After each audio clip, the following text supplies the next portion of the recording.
Les Chibani discriminés l'emportent définitivement face à la SNCF.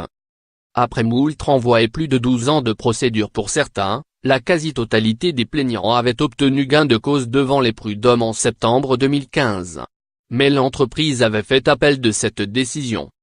La Cour d'appel de Paris avait donné raison le 31 janvier 2018 à ces ex-cheminots, principalement marocains, en leur accordant des dommages et intérêts pour préjudice moral, de carrière, de formation et de retraite pour un montant total estimé à près de 160 millions d'euros.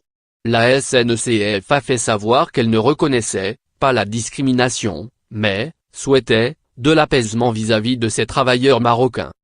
Lire aussi. Les déclassés de la SNCF demandent réparation après 40 ans de discrimination.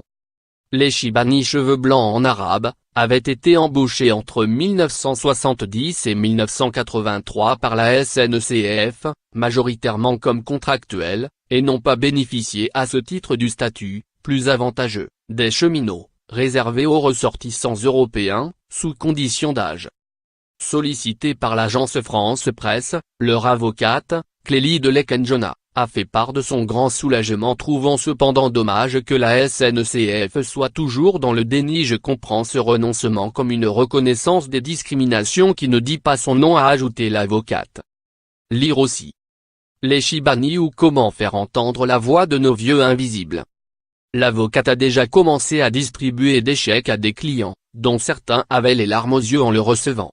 De leur côté, certaines veuves n'osaient pas le toucher, affirmant c'est mon mari qui aurait dû l'avoir, rapporte-t-elle.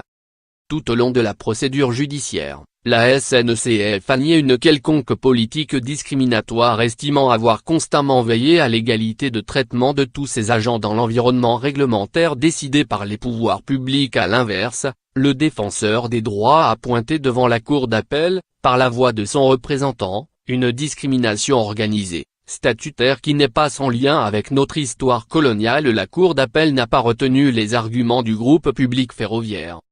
Concernant les dommages et intérêts, ils peuvent atteindre, en fonction de la durée d'ancienneté, 290 000 € pour le préjudice de carrière selon le parquet. S'y ajoutent des préjudices liés au droit à la retraite et à la formation. La Cour d'appel, contrairement aux prud'hommes, a aussi reconnu un préjudice moral.